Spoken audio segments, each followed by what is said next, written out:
with the beard in my face.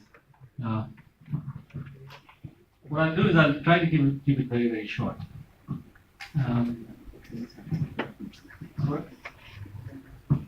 This work? Okay. So, before I begin, as I was seeing the participants, and many of you wanted to become an entrepreneur, so I think that's the vibe in the room. And I had planned to speak about something different, which was more about e-commerce, but I think Sanjay is rightly and more descriptively has talked about e-commerce. So let me just give you a brief on what entrepreneurship is. I think I might just be a little more poised to speak about entrepreneurship than speaking about e-commerce, but I could take those questions when we have the panel, or even if I have time, I can go through that as well. But before that, I think it's apt to introduce myself. My name is Sixit, and I have been educated as a telecom engineer and graduated back in 2002. And after that, I had a career in a telecom company for 7 years, where I was mainly working on radio network design and engineering. And after 7 years working for a telecom company, then I happened to do my MBA and moved on to becoming a banker for 5 years. I think it was in those days when I was working for a telecom and then on a banking, which is more of a bigger corporate structure where you have a very streamlined role that is defined for you. That you're supposed to do this, or you're supposed to do that. If you're in a bank, despite being in a good position where you're paid very high, the only thing that you were required to do was come at 9 with a decent jacket with a tie on, nice shiny boots, punch in your card, and then go to your room, which is an air-conditioned room, which has few sofas. You send a few emails, and then you go back home. But I think entrepreneurship actually stems from who you are, as to how you want to express yourself.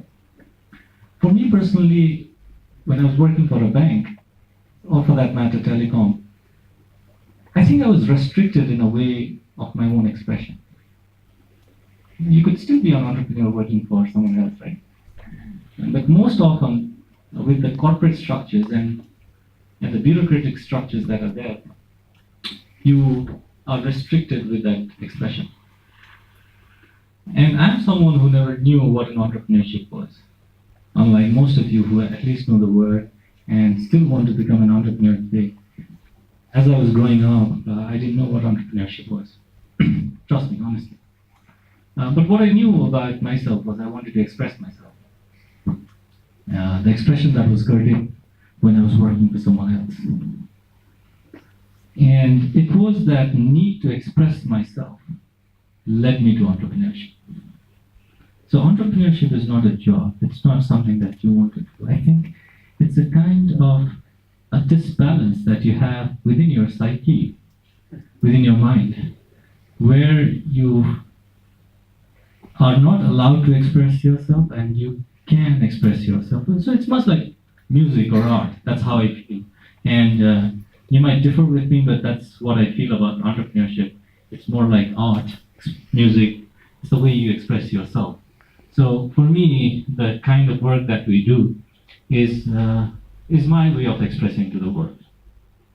Okay, so that's what I think is entrepreneurship. And for all of you, if you want to become an entrepreneur, you need to find what your expression is. You need to know how and why you want to express to the world. I think that's very important, and that's the key to entrepreneurship. Now, coming back to the technicalities, what I've also seen in Nepal is that entrepreneurship is very highly glamorized, and this is what I tend to speak in different forums. Okay, as if the solution to all the problem is entrepreneurship, but it's a long and hard journey. I think we need to realize that. And with the advent of technology, with apps and the skills like coding, every one or the other wants to become an entrepreneur.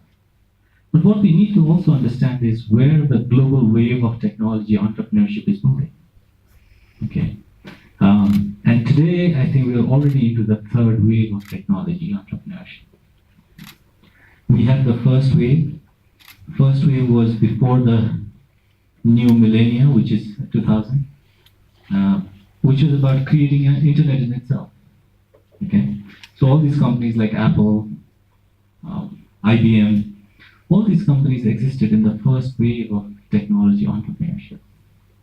And then came the second wave of technology entrepreneurship, which was driven by mobile penetration, apps and platforms. This is where the Facebook came in. This is where WhatsApp came in. Okay? And now, after 2015, we've already come into the third wave of technology entrepreneurship, which is about the Internet of Everything. Okay? I'll just give you a few briefs about how these different waves are differ in terms of how they look, feel, and what kind of competence and skills that we want to have as individuals or as entrepreneurs, or even as a group of individuals. Now, if you look at the second wave of technology, which started after 2000, when the mobile penetration increased, and most of us recall that, and most of us are actually glamorizing the word because we've seen that second wave of technology entrepreneurship where Mark Zuckerberg became a billionaire, Larry Page became a billionaire, someone else became a billionaire, and their companies were sold at a very high valuation, going IPO and something. But it was a time when people learned code, and we leveraged on the penetration of internet and mobile phones. Okay, but you only required few skills in the second wave. The few skills were driven by platforms. It was driven by platforms like Facebook is a platform, YouTube is a platform. Okay. The second, it was driven by people, the people who code and do, and the three, it was driven by products. So there are only three key ingredients to this second wave of technology that has had a massive impact in the global economy. But if you look at the first wave, which preceded the second wave, it required products, it required people, and platforms, but what it also required was partnerships. Because when the internet was formed, it required many companies to go online, right? It required policies, whom and how you would allow the internet to be used.